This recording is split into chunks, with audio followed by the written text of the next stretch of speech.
Hi అండి. ఏపీలో మరి ఎలక్షన్స్ రాబోతున్నాయి కదా, నెక్స్ట్ సీఎం ఎవరు వస్తే బాగుంటుంది అనుకుంటున్నారు? జగనన్న గారు వస్తే బాగుంటుంది అనుకుంటున్నాను. జగన్మోహన్ రెడ్డి గారి పరిపాలన ప్రస్తుతం రౌడీ రాజకీయాలు ఎక్కువగా ఉన్నాయి అంటున్నారు, మరి నిజమే అనుకోవచ్చు? రౌడీ రాజకీయాలు ఎక్కువ ఉన్నాయి అని అనుకోవడానికి ఏదైనా ప్రూఫ్ ఉండాలి కదండి. పలానా వాళ్ళ వ్యక్తులు చనిపోయారు వాళ్ళు వీళ్ళు అన్నట్టు. టీడీపీ గవర్నమెంట్లోనే ఎక్కువ ఉన్నాయని దానికి మనం చాలా వాస్తవాలు చూడొచ్చు అండి. సో ఎందుకని ఎమ్మెల్యేలు కానీ ఎంపీలను కానీ మార్చేయాలని చూస్తున్నారు?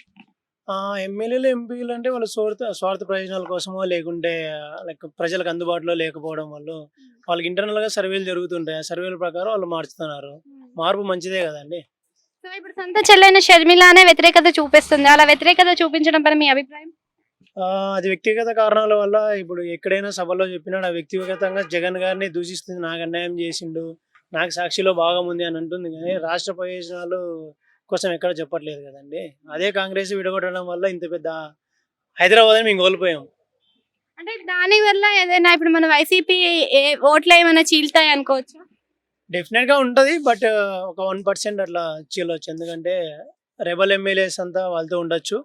అండ్ తర్వాత ఎవరైతే జగన్ గారికి వ్యతిరేకంగా ఉంటారో వాళ్ళు వేయచ్చు. దీనివల్ల 2 ways లో ఉందండి. ఒకటి ఐదర్ అయితే టీడీపీకి ప్లస్ అవ్వచ్చు, లేదంటే వైసీపీకి కూడా ప్లస్ అవ్వచ్చు. అంటే చాలా ధీమాగా జగన్ వై నాట్ 175 అంటున్నారు, మన 175 కి 175 వచ్చే అవకాశం ఏదైనా కనిపిస్తుంది? డెఫినెట్ గా లేదండి, 175 రాదు. ఆల్మోస్ట్ నాకు తెలిసి 97 to 105 లోపల ఎడ్జ్ లో విన్ అవుతారని నేను అనుకుంటున్నాను. Thank you.